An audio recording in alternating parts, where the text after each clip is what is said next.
следующей части выпуска я предлагаю поговорить с депутатом Народного собрания 6-го созыва, по-моему, да? Екатериной Федоровной. Да, здравствуйте, да, Екатерина Федоровна, с Екатериной Федоровной Жековой. О ситуации, которая сложилась в Гагаузии, о том политическом кризисе. Ну или, может быть, чуть дальше этого политического кризиса поговорить вообще, что это было, как мы к этому пришли и чего ждать дальше. Екатерина Федоровна, приветствую вас. Здравствуйте. Здравствуйте, рад вас видеть в нашей студии. Давно вас не было. Не приглашали. Да, наша вина, да. Рада вас видеть. Ну, давайте начнем, наверное, с такого общего вопроса. Ну, с вашей точки зрения, как стало возможным, что к власти в Гагаузии пришла команда Шора и ГУЦУ? Сколько времени уже прошло, Да. и мы с вами все еще обсуждаем эту тему, как стало возможным, что Шор выиграл выборы, практически Шор выиграл выборы, и ГУЦУЛ стала Башканом. Я не могу сказать, что выборы выиграла ГУЦУЛ. Да. Но вот я хочу это сакцентировать на этом, что выборы выиграл Шор, Башканом стала ГУЦУЛ. Потому что, как так получилось, вы задаете вопрос, ну, как так получилось? Мы все стали очевидцами того, как можно обещать золотые горы и выиграть, ну и подкуп. Мог ли кто-то из нас представить, не то что перед вторым туром, даже перед первым туром? Я сложно себе представляла, что неизвестная личность, и даже не только и не столько потому, что она неизвестная личность, а просто человек, у которого нет вообще никакого бэкграунда. Политического профиля никакого? Вообще никакого, ну, политического профиля нет вообще, но нет и профессионального какого-то бэкграунда, где этот человек работал, какой у нее, какие ее успехи на профессиональном поприще, даже если это человек, там, юрист, классно, хорошо, но где, что, как она себя проявила. И тут мы голосуем за такого человека. Вы знаете, я проводила такую в общении с моими коллегами, привела такую мысль, ну как так получилось, что люди проголосовали, доверили автономию человеку, которого вообще не знают, вот просто не знают. Ведь когда мы ищем себе хорошего специалиста, ну, доктора, скажем, да, мы сначала узнаем, слушайте, а как вот этот доктор, а как тот доктор, а вы у кого были, а какие результаты, насколько он вам помог, и тогда мы идем к лучшему, правильно? То есть мы делаем какой-то анализ. А тут получилось, что очень серьезное здание, Гагаузскую автономию, мы доверили тому, кого мы не знаем. Можно ли это назвать серьезным выбором людей? Нет. Серьезности в подходе выбора не было, потому что Гагаузча вардерлав gözlerini kararttılar insanın yalanla. И вот эта ложь, которая, лживые вот эти обещания, да, построить аэропорт. Вы знаете, мне один человек сказал, из команды Шор, кстати, ну правильно, Ирина Влах обещала, аэропорт не построила, а что бы нам тоже не обещать, даже если не построим. И вот когда программа Шора строилась на том, что мы построим, что, Гагаленд, я не знаю, не хочу перечислять, потому что я, Михаил, восприняла эти выборы как глубокое унижение Гагаузии. И унизила Гагаузию партия Шор, помогли в этом унижении, к сожалению, наши избиратели.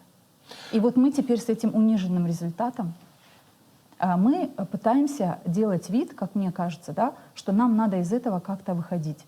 На самом деле нужно очень серьезно, и депутатам Народного собрания Гагаузии в первую очередь, потому что в их руках сейчас очень многое, надо посмотреть на то, почему мы допустили это и как нам из этого выходить. Я не думаю, что партия Шор должна управлять Гагаузией. Поэтому я занимала и занимаю такую гражданскую позицию, что если партия Шор выиграла эти выборы, в Молдове эта партия признана неконституционной, оплеуха серьезная была тогда, когда Шор представил исполком. А что, не имел права? Ну, слушайте, не то, что не имел права. Не имел права, это понятно, но это унизительно для самой ГУЦУЛ, которая избрана была Башканом. И это трижды унизительно для народа, который должен был видеть, что нам представляет исполком человек, находящийся, ну, скрывающийся от правоохранительных органов Республики Молдова и получивший решение суда о заключении. 15 лет. О 15 лет заключения. Поэтому я считаю, что с этим унижением что-то нужно делать. Для меня красная линия Шором была перешел Шор красную линию тогда, когда представил этот исполком. Я считаю, что все члены этого исполнительного комитета не имеют права занимать ни одну представленную Шором, не имеют права занимать должность в этом исполнительном комитете. Если бы я была депутатом Народного собрания Гагаузии, я не голосовала бы за этот состав исполкома. Потому что если избран Башкан, только Башкан должен был представлять. Если эти люди представлены Шором, значит, у нас Шор не избран Башканом. И точка. По поводу, вы сказали, избиратели. И упомянули депутатов Народного собрания. Если говорить о политическом классе, я имею в виду тех политиков, которые участвовали в этой избирательной кампании, и тех политиков, которые сейчас сидят в Народном собрании, и от решения которых зависит очень многое сейчас в Гагаузии. Будет утвержден исполком, не будет утвержден. Только ли от избирателей? Потому что там было 8 кандидатов. Помните, да, как была избирательная кампания? 8 кандидатов. Ну, было из кого выбирать. Было из кого выбирать. Все проглотили этот результат, несмотря на то, что все понимают, что этот результат был нечестным. И никто даже не подал жалобу в суд, никто не пытался протестовать. И посмотрите сейчас, то есть как бы, да, такое ощущение, что у этих кандидатов конкурентов даже не было. Они исчезли. Что это было, с вашей точки зрения? Но почему они исчезли? Потому что у каждого был свой лейтмотив. Да? Кандидат, которого поддерживала бывший Башкан, ну, наверное, расстроился, что даже при поддержке бывшего Башкана ему не удалось стать Башканом. А поддерживала ли она его? Поддерживала ли она его? Ну, мы все стали свидетелями, что бывший Башкан во втором туре поддерживала всецело, и все члены исполнительного комитета тогдашнего и сейчас еще работающего, они все поддерживали Шора. Это было очевидно, скрыть это было невозможно, потому что мы видели посты и в социальных сетях, и все-таки мы живем в местности, где все друг о дружке все знают. Поэтому что должны были делать те 8 кандидатов? Они должны были подавать иски в суд о том, что имел место подкуп. Но если человек этого не хочет, что мы от него хотим ждать? Он не хочет этого. Каждый уехал по своим местам проживания, потому что были кандидаты, которые приехали из Турции, из Германии, уехали по местам проживания, и они этим самым, на мой взгляд, продемонстрировали, что, ну, возможно, им все равно, что будет после выборов. Для меня это так. Потому что, ну, не может молчаливо кандидат просто уйти из этой выборной кампании. Мне кажется, что нужны были бы какие-то месседжи, кроме слов благодарности. Потому что если вы очень болели за Гагаузию, и поэтому вы предлагали свою кандидатуру, и вы хотели стать Башканом, возглавить, у вас была серьезная программа, и вы хотели ее внедрять, ну дайте хотя бы оценку этой ситуации. Но опять же, это я сейчас говорю мое субъективное мнение, но мне кажется, что этого не хватало. То есть хотели стать все кандидатами в Башкана, как только закончились выборы, ну будь что будет, вот за меня не проголосовали и все. Конечно, повторюсь, это право каждого кандидата, Михаил, но не хватало вот общей оценки того, что произошло. Мне лично этого не хватало. От кандидатов, которые участвовали? От кандидатов, которые участвовали. Поэтому я рассматривала это как слабость позиций тех кандидатов, которые хотели стать Башканами. Ну да, если они хотели бы стать какими-то политическими лидерами, то сейчас как раз очень хорошая ситуация для того, чтобы каким-то образом мобилизировать людей и объяснить, но мы их не видим. Мы их не видим, но еще, понимаете, я с одной стороны, я и понимаю этих людей. Они были свидетелями того, как подкупаются избиратели. То есть они боятся вот этой большой финансовой подушки, которая есть у Шора? Ну да, я просто пережила тоже такие моменты, да, когда ты видишь, как избирателя подкупает, но ты ничего с этим не можешь сделать. И если люди не хотят об этом заявлять, это их право. И я здесь не осуждаю, никого не могу осуждать. Мне, как жителю автономии, мне не хватало какого-то мнения тех или иных кандидатов, которых я считала очень, ну, довольно подходящими для этой должности. И мне кажется, что Гагаузия как никогда, пусть меня все простят за это, но опростоволосилась, потому что, ну, были кандидаты, способные на самом деле возглавить гагаузскую автономию гораздо лучше, чем то, что нам предложил Шор. Там было из чего выбирать, на самом деле, да. Было из чего выбирать. Другое дело, когда мы выбираем, выбора нет. А вот было из чего выбирать, и мы не выбрали этих достойных. Да. Ну, страдать будем мы.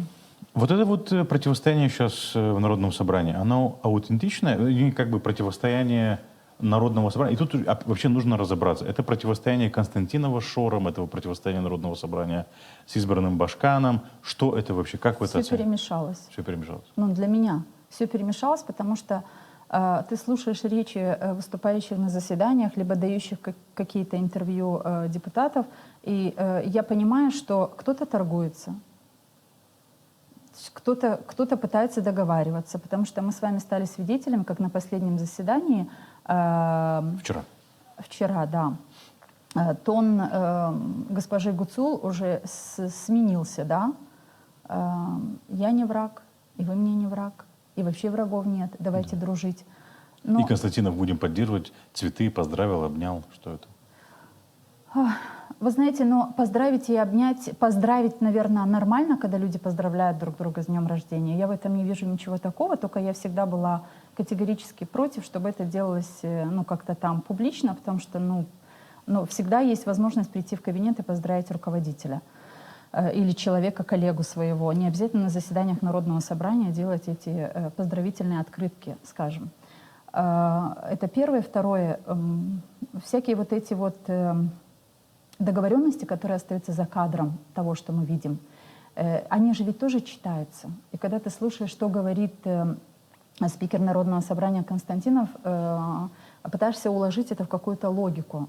Я изначально, тогда, когда Константин вместе с еще двумя людьми, которые теперь большие защитники команды ШОР, а один из них представлен как один из заместителей, я говорю о Михаиле Влахе, поехали в Израиль, я в числе первых жителей автономии, наверное, написала пост, что я не понимаю, почему от имени гагаузского народа говорит спикер Народного собрания Гагаузии там, в Израиле.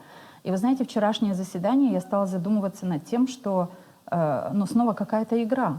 То есть то ты начинаешь верить в то, что вот вроде сейчас депутаты понимают, и идет какая-то такая уже здоровое отстаивание интересов автономии, и закон должен быть главным, и они об этом говорят, что мы будем делать только по закону, а потом какими-то фразами снова мне дают понять, мне, человеку, следящему за заседанием, мне дают понять, что опять какие-то договоренности пошли в ход, и, наверное, что-то до 8 числа подумают, предпримут и как-то утвердят этот исполком.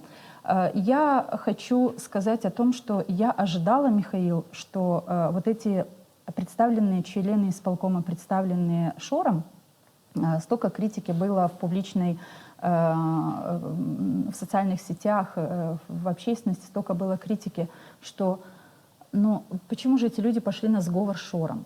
Что для меня сговор с ШОРом? Сговор с ШОРом для меня это тот момент, когда ШОР объявил сам с большого экрана, выставленного тогда перед исполнительным комитетом и Народным собранием, сам сказал, я лично разговаривал с каждым членом исполкома, которого мы предлагаем утвердить. И они это не опровергли? И ни один из них это не опровергал. И, ну, простите, можно иметь дружеские отношения, еще не знаю какие, но когда мне, как жителю автономии, предлагается поверить в то, что вот этот человек, который будет управлять там, неважно, культурой, образованием, не знаю чем, лично договаривалась с ШОРом, и ШОР, как на смотринах, посмотрел и утвердил этих кандидатов, но мне становится чуточку не по себе от того, что, ну, как мы до этого докатились. То есть те члены исполкома, ведь они знают, что это незаконно. А если на незаконные действия люди не делают никаких шагов? Ведь я была уверена, во всяком случае, я знаю всех членов исполкома, была уверена, что после этой первой волны критики, того, что они вошли в какие-то там договорные отношения с ШОРом и готовы стать членом его исполкома, я была уверена, что как минимум 2 людей заявят о том, что они оттуда уходят. И ни один из них не заявил. Для как меня, вы думаете, почему? Ну, наверное, очень заинтересованы в том, чтобы быть членом команды партии ШОР. Это их личное дело, но я считаю, что это унижение Гагаузии. Это дает большой урон их профессионализму, как минимум, и очень большой урон дает тому, что ну, теряется какая-то человеческая принципиальность, какое-то доверие к человеку, который 8 лет, а кто-то 6 лет, кто-то 7 лет занимал какую-то публичную должность. И я считаю, что в истории все равно будут вот эти ситуации прописаны, и вот эти люди будут как раз именоваться именно теми, кто вошел в сговор с ШОРом. ШОР ничего хорошего Гагаузии не принесет, ШОРа народ не выбирал, и с ШОРом договариваться никому не следовало. Не следовало. Это преступно. А у вас есть такое ощущение, что тут сливают просто... Ну, хорошо, опять же, возвращаясь к этому вопросу. У вас Не возникает такое ощущение, что вот все, что мы наблюдаем на Народном собрании, это какой-то, не знаю, там, цирк, спектакль, как это мы наблюдаем на выборах, да? То есть как бы там и конкуренты не были конкурентами. То, что если бы они были конкурентами, то они бы, наверное, пытались бы отстоять этот результат на выборах или доказать, что это были нечестные выборы. И опять же, здесь какой-то то не ожидаешь, и потом раз, как вы говорите, да, такое ощущение, что все, уже о чем-то договорились. Я не знаю, но поэтому, да, я согласна с вами, и поэтому вот такая логика действия, о которой вы говорите, сводит меня к мысли, что это разработанный сценарий, и каждый день предпринимаются какие-то дополнения к этому сценарию, и курируется, контролируется, безусловно, это все делается Шором, его политтехнологом, я не знаю там кем. Когда чуть выше я сказала о том, что эти люди, кандидаты в члены по чести должны были бы уйти, понимая, что это нарушение закона, когда их представил как кандидатов Шора Негуцу, прямо после той презентации, назовем это так, да, прямо после той презентации, один из кандидатов в члены исполкома сказала буквально следующее, не мне лично, но сказала следующее. Было так противно, так стыдно, ну что делать? Так вот, я хотела бы, чтобы... Вы представляете, то есть было так противно, когда Шор представлял, было так стыдно там стоять, ну а что делать? И я понимаю, что такая логика, наверное, сводится только к тому, что лишь бы получить должность. Но на кону стоит вообще гагаузия, вы понимаете? Это больше, чем трудоустройство одного человека, либо 15 человек. То есть это автономия, которая должна умно и грамотно управляться в очень сложное финансово-экономическое время. И я не вижу сегодня, кто из этих заместителей, даже которые представлены, я не понимаю, у кого какой бэкграунд. И что должно убеждать нас в том, что Гуцул с этой командой может управлять хорошо Гагаузией? Я не верю в это управление эффективное. Наверное, перед последним и важным вопросом, который я бы хотел, да, чтобы мы завершили этот диалог, эту дискуссию, задам вам еще один очень короткий вопрос. Многие говорят об импичменте либо о распуске Народного собрания. Как вы думаете, это возможно? То или другое? Сейчас, после того, что мы увидели вчера. Обнимашки, мы будем вас во всем поддерживать, мы не враги и так далее и тому подобное. Знаете, несколько времени назад было заметно, и сейчас это чуточку смикшировалось, такое ощущение, депутаты, не все, безусловно, я знаю большую часть депутатов, которые не боятся потерять эти должности свои и этот статус депутата Народного собрания Гагаузии. И, кстати, вызывают уважение очень многие депутаты, которые ведут себя, на мой взгляд, очень корректно и конкретно говорят, по сути, аргументированно на заседаниях Народного собрания Гагаузии. Но я думаю, что вот этот импичмент и распуск Народного собрания, вот страх получить импичмент и страх быть распущенным Народным собранием Гагаузии движет очень многими людьми. И вот этот страх, наверное, заставляет договариваться. И если они договариваются, то договариваются только для того, чтобы им было хорошо. С одной стороны тем, кто может быть распущен, с другой стороны тем, кому может быть объявлен импичмент. И вот это тоже очередное унижение гагаузского народа и всех тех людей, которые за них голосовали. Потому что, по-моему, вчера на заседании Башкан сказала, что избранный Башкан сказал, самая главная наша проблема — это нищета. Но вот если вернуться к вашему первому вопросу, как это было и почему так получилось, что выиграл кандидат от партии Шор, ну, потому что больную точку нашли, и людям дали денег за то, что они проголосуют. Да, такая проблема есть. У нас очень много людей, которые нуждаются, для которых 400 лев — это серьезные деньги. И мне стыдно слышать, но это так. И по сегодняшний день люди получают по 400 лев для того, чтобы уехать в Кишинев, поддержать акцию какой-то партии, которая только что появилась. И для того, чтобы эта партия себя чуточку популяризировала перед стартом кампании примарской, надо делать какие-то там протесты, митинги, не знаю что. И вот люди получают по 400-500 лев и едут в Кишинев. К сожалению, это так. Выборы в Гагаузии, в Молдове стали, ну в Гагаузии в частности, сейчас мы говорим об этом, выборы — это приобретение голосов. Да. Вот во всей этой дискуссии и во всей этой ситуации, которую мы сейчас наблюдаем, не совсем понятно, в чем в этом всем Гагаузия, и где вообще гагаузскость, и где вообще вся идея относительно вот сути существования гагаузской автономии? В чем суть вообще существования гагаузской Об этом автономии? все забыли. Да. Не то, что забыли, простите, об этом никто не думает. У меня тогда иногда складывается такое впечатление, за исключением, опять же, нескольких политиков, которые серьезно заявляют о том, что надо спасать язык, что автономия держится только на том фундаменте, который именуется гагаузостью, и получили мы автономию, собственно говоря, для того, чтобы развивать язык, культуру, идентичность сохранять гагаузскую. И это и есть основа, это и есть глубокая правда о создании гагаузской автономии. Но об этом сегодня никто не говорит. Мы дошли до того, что какие-то люди без опыта, без имени, скажем, да, они будут управлять сегодня Гагаузией. 30 лет спустя, Михаил, Управление образования Гагаузии, огромная вывеска, там, я не знаю, метр, наверное, каждая буква имеет. С 2016 года мы об этом говорим, что поменяйте эту вывеску на гагаузском языке, напишите. Она прямо на здании такие большие буквы. Да, на здании по улице Третьякова, административное здание управления.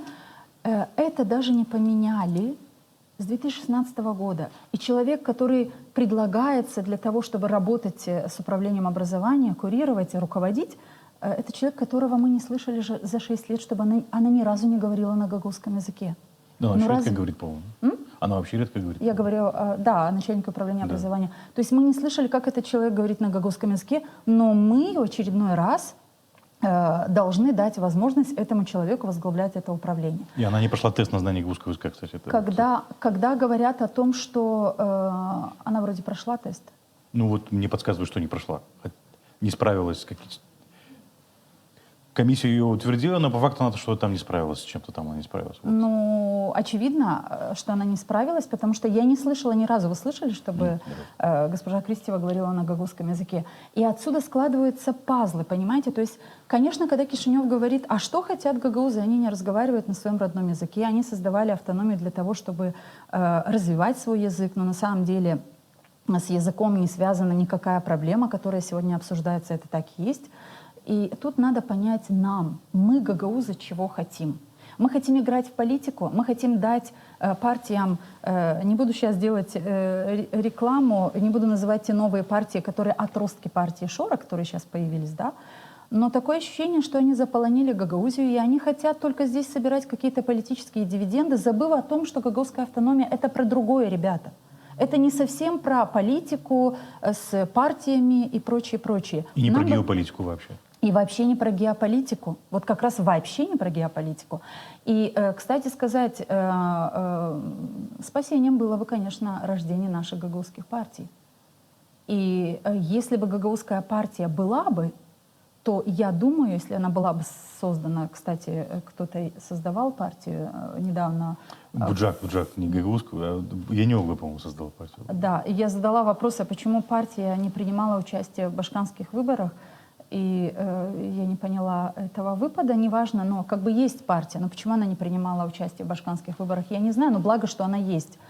Так мне видится, что в борьбе за политические кресла в Гагаузии должны бороться гагаузские партии. И как только мы, гагаузы, поймем, что нам нужно самим крепнуть здесь своей автономией, если мы хотим развиваться и политически, и культурно, и как гагаузская автономия, сохраняя идентичность гагаузскую, нам нужно думать о том, как нам создавать свои партии. А мы все время на каких-то выборах пускаем сюда какие-то партии кишиневские, которые приходят и рассказывают нам очень простую сказку. Сказку про то, что если вы за нас не проголосуете, только мы сможем вам обеспечить там устойчивое продвижение голоса Гагаузии в парламенте. Потом мы видим, что люди проголосовали за партию социалистов, были наши депутаты в партии социалистов, потом они ушли в другие партии. И мы их больше не слышали. А кое-кого до сих пор он в этой партии, но мы их не слышим, и они не ратуют за жизнь автономии, они не говорят, к сожалению, не приходят, мы их не видим здесь.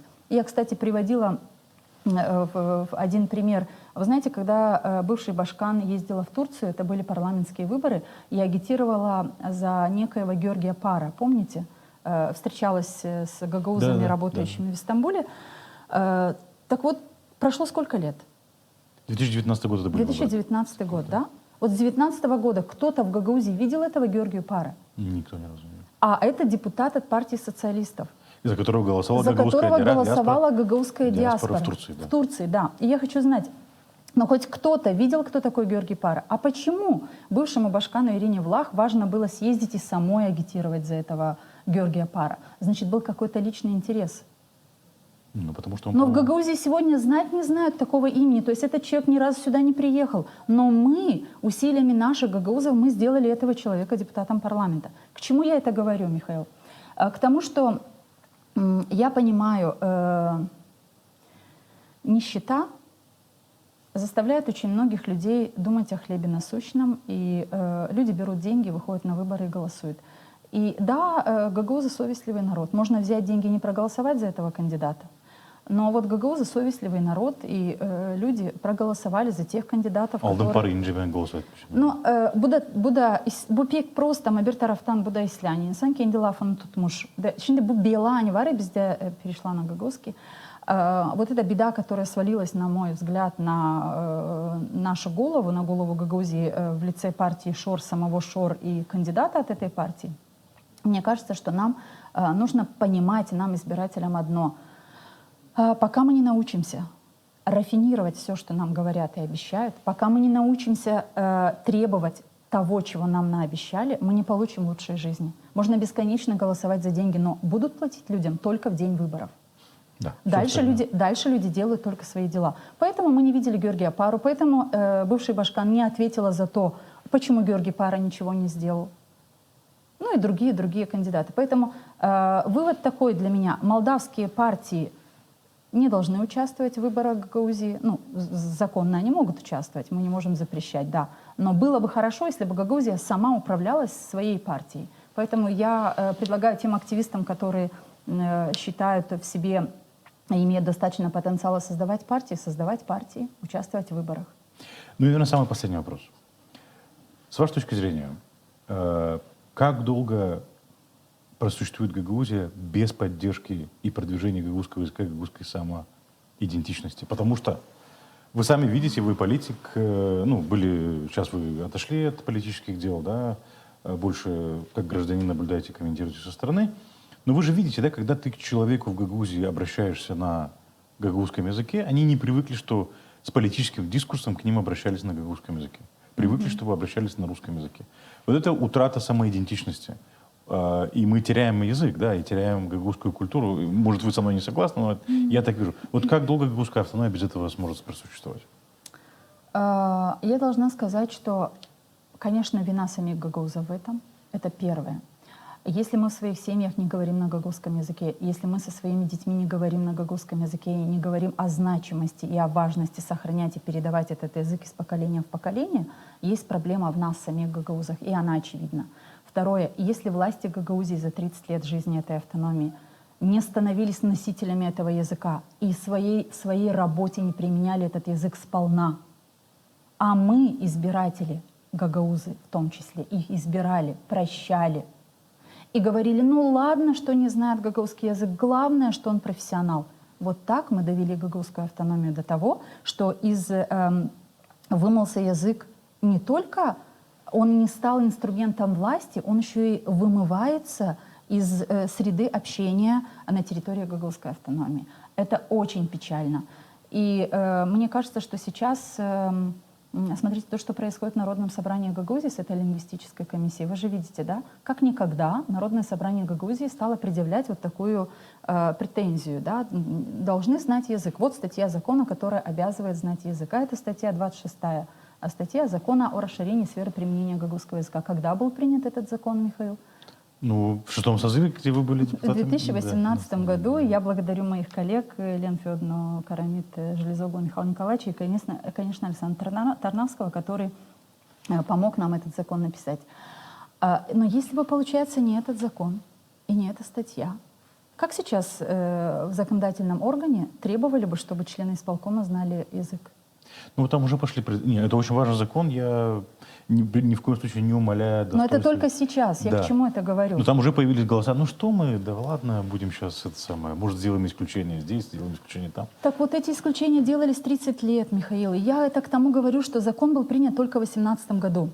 Гагаузская автономия учреждена и работает с 1994 года. То есть это яркое свидетельство того, что за все эти годы власть не считала нужным обращать внимание на такой фундаментально важный инструмент, как язык для жизни автономии. Мне очень сложно себе представить, вы задали вопрос без гагаузости, что будет с национальным самосознанием, что будет с языком. Но если не будет языка, не будет автономии, это очевидно. Но я хочу, чтобы депутаты понимали, если они взялись, и сейчас, мне кажется, они действуют очень правильно, когда они требуют, чтобы все члены исполнительного комитета знали язык, это говорит не о том, что мы дискриминируем людей другой национальности. Человек может знать 3 языка еще, но в том числе он должен знать гагаузский язык, потому что он будет управлять гагаузской автономией. Для этого важно знать язык. К чему привело то, что бывший Башкан не говорила на гагаузском языке? Она говорила на гагаузском языке? Мне сейчас зрители скажут, как не говорила? Конечно, говорила. Она весь Кишинев убедила, что она говорит на гагаузском. Не, Михаил, но я говорю, что Башкан не сделала гагаузский язык инструментом своей работы. Безусловно. То есть если бы исполком говорил бы на гагаузском языке, в том числе на русском, пожалуйста, мы понимаем, что мы здесь на русском гагаузская автономия будет общаться всегда. Это очевидно. Наши школы на русском языке. Но мы говорим о том, что власть продемонстрировала, в частности бывший Башкан, продемонстрировала игнорирование гагаузского языка настолько, насколько это было возможно. И когда мы видели с вами какие-то там видео, сделанные в кабинете тоже только на румынском языке, мне, как жителю автономии, было непонятно, а как это хотелось Башкану, чтобы жители нашей автономии тоже понимали, о чем говорит Башкан, если многие из них не знают очевидно, она адресовала языка. эти видео не жителям Гагаузии, а вообще за Так вот, в этом-то и проблема, что когда жители, когда политики, первые лица автономии адресуют свои речи кому-то, но не жителям автономии, разве это не говорит о том, что вы, в общем-то, мне не нужны? Я сюда приходила для того, чтобы сделать какой-то политический бэкграунд себе. Или что-то другое, да.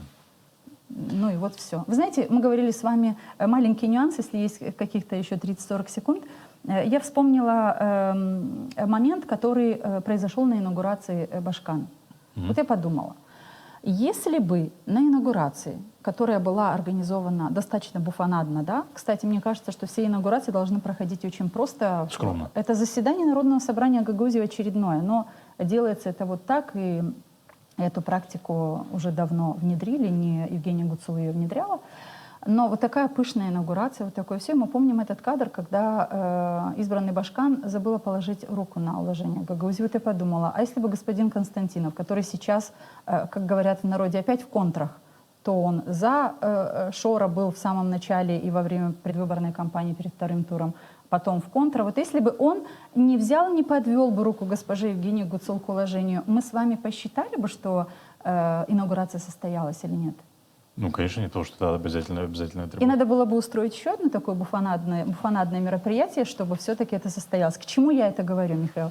Вот видите, это вот такие разыгранные спектакли, которыми замалевывают наше зрение, и мы должны поверить, что счастья очень много в нашей жизни, очень много радости, очень много веселья, очень много праздника.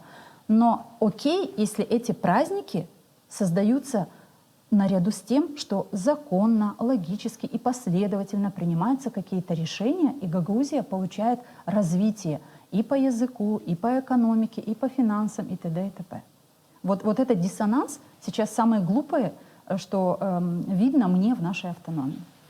Екатерина Федоровна, спасибо большое, что пришли к нам, прокомментировали ситуацию. Будем рады видеть вас еще. Спасибо.